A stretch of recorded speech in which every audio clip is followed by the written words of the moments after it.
శ్రీకాళహస్తిలో నిరసన శాఖ వేతనాలు పెంచాలంటూ ఆర్డీఓ కార్యాలయం ముందు ఆశా అంగన్వాడీల ఆందోళన. తిరుపతి జిల్లా శ్రీకాళహస్తిలో నేడు ఉద్రిక్తత నెలకొంది.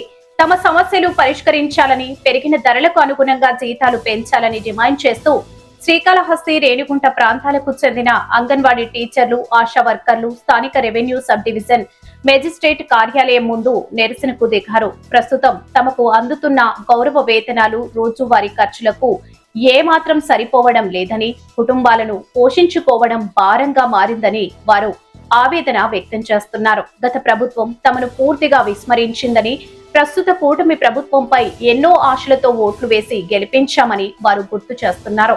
ప్రభుత్వం ఇప్పటికైనా స్పందించి క్షేత్రస్థాయిలో పనిచేస్తున్న ఆశా వర్కర్లు, అంగన్వాడీ టీచర్ల సమస్యలను పరిష్కరించాలని శ్రీకాళహస్తి, రేణిగుంట ప్రాంతాల నుంచి వచ్చిన కార్మికులు గట్టిగా కోరుతున్నారు.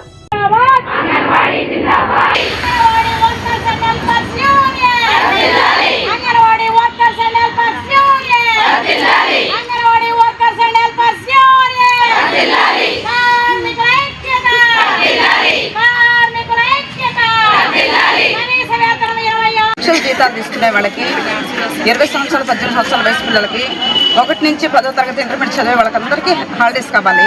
ఎండాకాలం మే నెలంతా. చిన్న పిల్లలకి 3 సంవత్సరాల నుంచి 5 సంవత్సరాల వాళ్ళకి ఎండ ఉండదండి. వాళ్ళకి సెలవులు ఇవ్వరా? అదే ఉంటే పౌష్టికాహారం ఇచ్చి పౌష్టికాహారం ఎక్కడ పౌష్టికాహారం అందించాలి? ఎండలో పిల్లలు చచ్చిపోతుంటే ఎన్నిసార్లు మీ దగ్గర వచ్చి ధర్నా చేయాలి? ఎన్నిసార్లు మిమ్మల్ని అడగాలి? ఇది ఎంత మాత్రం కరెక్ట్ మీరు ఆలోచించండి. దయచేసి చంద్రబాబు నాయుడు గారు ఈ యాత్ర సేవలు మొత్తం మమ్మల్ని ఉద్దేశించి, మా శ్రమలు ఉద్దేశించి, మేము కూడా ఆడవాళ్ళమే, మాకు కూడా ఎండ ఉంటుంది, మాకు కూడా సెగ ఉంటుంది, మేము కూడా ఇంట్లో సంసారం చేసుకోవాలి, పిల్లలు చూసుకోవాలి. మా దగ్గరకు వచ్చే పిల్లలు ఎండ ఒత్తిడికి మోషన్స్ అవుతున్నాయి, జ్వరం వస్తున్నది, 104 చెప్తున్నారు. ఈరోజు 6 మంది వస్తే రేపు 5 మంది, 4 అట్ట తగ్గిపోతున్నారు సంగీత పిల్లలు రావడం కూడా. కాబట్టి ఇది కూడా దృష్టిలో ఉంచుకొని పోషకాహారాన్ని మాట వాళ్ళకి అందియాల్సింటే మేము ఖచ్చితంగా అందిస్తాము. అది మీరు ఆరోగ్యపరంగా పిల్లల్ని మమ్మల్ని దృష్టిలో పెట్టుకొని నెల మొత్తం సెలవులు వేయాలని కోరుకుంటున్నాం. ఇంకా పని ఒత్తిడి గతంలో ఎప్పుడూ లేదండి. ఈ పని ఒత్తిడి అసలు నైట్ నిద్రలేదు, పగులు నిద్రలేదు, ఎప్పుడూ నిద్రలేదు. ఎంత శ్రమ పడుతున్నాం అంటే అంతా ఎందుకు చెప్పుకొని అసాధ్యం. అసలు ఎంత కష్టపడుతున్నామంటే ఇంక మేము ఏడ్చి మీ దగ్గర ఇబ్బంది పడి మా కష్టాంతా చెప్పుకున్నా కూడా మీరు వినటం లేదంటే అది ఎంత మాత్రం కరెక్ట్. అది అందుకన్నా మిమ్మల్ని మేము గెలిపించుకున్నది. చంద్రబాబు నాయుడు గారు వస్తే మాకు ఏదో న్యాయం చేస్తారు, మా కష్టాలు తీరుస్తారు, మాకు న్యాయం జరుగుతుంది, మాకు జీతాలు వేస్తారని ఎంత ఆశగా ఉన్నాము. 40 రోజులు మేము సమ్మె చేసినప్పుడు మాకు ప్రతి ఒక్కరు వచ్చి కూడా మాకు మద్దతు తెలియజేస్తున్నారు. ఆ మద్దతు ఈరోజు ఎందుకు లేదని అడుగుతున్నాం. కాబట్టి దయచేసి ఇప్పుడు కూడా అక్క మాట్లాడింది, ఇప్పుడు మళ్ళీ మేము మాట్లాడుతున్నాము. దయచేసి అంగన్వాడీల గురించి మీరు దృష్టిలో పెట్టుకోండి. ఒక్కసారి మేమందరం కలిసి కట్టుగా ఒకే బ్యానర్ కింద మిమ్మల్ని కల్పించుకున్నాం. అది మీరు మర్చిపోవద్దు. ఎప్పుడు కూడా కరెక్ట్గా 4 రోజుల్లో మీ సమస్యలు నేను తీరుస్తానమ్మా, 100 రోజులు నేను మీకు దగ్గర ఉంటాను, మీ సమస్యలను తీరుస్తాను మీరు మాట ఇచ్చారు. అది మీరు ఇంతవరకు నిలబెట్టుకోలేదు. 2 సంవత్సరాలు అయిపోయినాయి, 3వ సంవత్సరం కూడా జరుగుతున్నది. దయచేసి మీరు మా గురించి ఆలోచించండి. మేము ఆడవాళ్ళం, మీరు అర్థం చేసుకోండి. మేము తిరగబడితే ఏ విధంగా ఉంటుందని కూడా మీరు తెలుసుకోండి. ఒక్కసారి మీరు మాకంతా న్యాయం చేయాలని, మా జీతాలు పెంచాలని, మాకు వేసవి సెలవులు కావాలని. హెల్పర్స్ సమస్యలు ఏవైతే ఉన్నాయో దాదాపు కోకళ్ళలు ఉన్నాయి. ఈ సమస్యల మీద చాలా కాలంగా కనీసం 150 రూపాయల వేతనము అంటే వేతనం కలిసి ఈరోజు 11,500 రూపాయలు మాకు ప్రభుత్వము మాకు శాంక్షన్ చేయడం జరిగింది. అయితే మేము ఇప్పటికి కూడా హాండోరియం అనే దీంతోనే, ఆ పేరుతోనే మేము కొనసాగుతూ ఉన్నాం. మమ్మల్ని సంవత్సరాల కొద్దీ పనిచేస్తూ ఉన్న శ్రమని, వయసుని ఇందులో దారపోసి మేము ఎంతో శ్రమ చేస్తున్నాం. ఈరోజు గ్రామ స్థాయిలో ఉన్నటువంటి అంగన్వాడీ వర్కర్స్, హెల్పర్స్ అక్కడ ఏ సేవలైనా గ్రామ పరిధిలో చేస్తున్నటువంటి కుటుంబ సర్వేలు అయితేనేమి, గర్భిణీలు, బాలింతలకు సంబంధించిన సేవలు అయితేనేమి, అదేవిధంగా పిల్లలకి 0 to 3 సంవత్సరాల వయసు ఉన్నటువంటి పిల్లలకు కానీ ఎవరికి కూడా ప్రతి ఒక్కరికి మా సేవలు అందిస్తున్నాం ఈరోజు. అయితే మమ్మల్ని ఏ ప్రభుత్వం వచ్చినా గుర్తించిన పాపం లేదు. దానికి సంబంధించి ఇదే ఇంతకు మునుపు ఉన్నటువంటి ఏదైతే వైసీపీ ప్రభుత్వం, జగన్మోహన్ రెడ్డి గారి ప్రభుత్వం ఉన్నదో అప్పుడు 42 రోజులు ధర్నా కార్యక్రమము, రిలే నిరాహార దీక్షలు చేపట్టడం జరిగింది.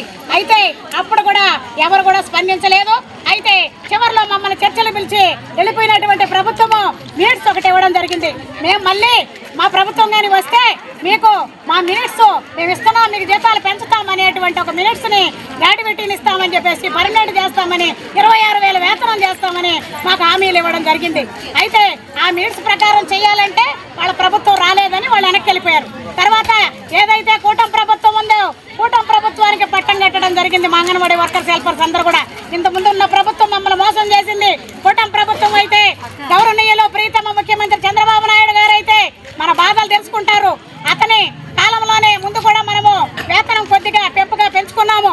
అయితే ఇప్పుడు కూడా మనల్ని గుర్తిస్తారు చంద్రబాబు నాయుడు గారు అయితేమి, అదేవిధంగా పంచాయతీరాజ్ మినిస్టర్ లోకేశ్వర్ గారు అయితేనేమి, అదేవిధంగా పవన్ కళ్యాణ్ గారు డిప్యూటీ సీఎం అయితేనేమి, వీళ్ళందరూ కూడా మాకు చాలా హామీలు మేము 42 రోజులు టెంట్ దగ్గర ఉన్నప్పుడు మా దగ్గరకు వచ్చి హామీలు ఇవ్వడం జరిగింది. అయితే ఈ రోజుకి అవి అమలు కాలేదు. మేము 2 సంవత్సరాలు పరిమితి అయ్యింది ప్రభుత్వం వచ్చి.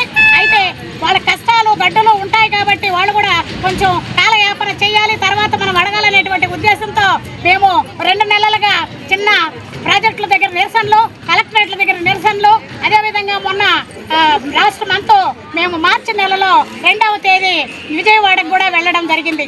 అక్కడ కూడా మమ్మల్ని సాయంత్రం పిలుస్తారు చర్చలకు అని చెప్పేసి చాలా ఆశతో ఉన్నాం.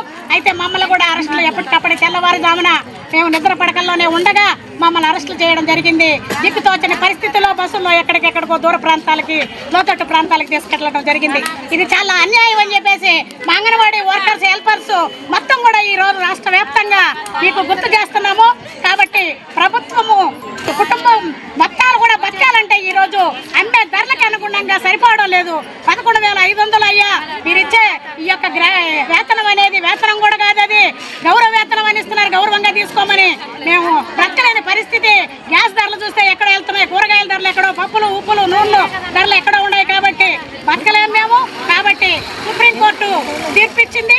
మీరు మాకు హామీలు ఇచ్చారు, త్వరలో మా హామీలు నెరవేర్చి మాకు ఎంతో కొంత 26,000 మేము పెట్టామండి, కానీ 20,000 ఇచ్చినా మేము తృప్తి పడతామని చెప్పేసి ప్రభుత్వానికి ఈరోజు తెలియజేస్తున్నాము. అందులో భాగంగా ఈరోజు మేము ఇక్కడ ఈ ఆర్టీఓ డివిజన్ల పరిధిలో నియోజకవర్గ స్థాయిలో మేము చేయాలని చెప్పేసి ఈరోజు రేణిగుంట, ఏర్పేడు, శ్రీకాళహస్తి ఈ 3 మండలాలకు సంబంధించి నియోజకవర్గం ఏదైతే కాళహస్తి ఉందో ఈరోజు ఆర్టీఓ ఆఫీస్ దగ్గర మేము ఈ యొక్క నిరసన కార్యక్రమాన్ని చేపట్టడం జరిగింది.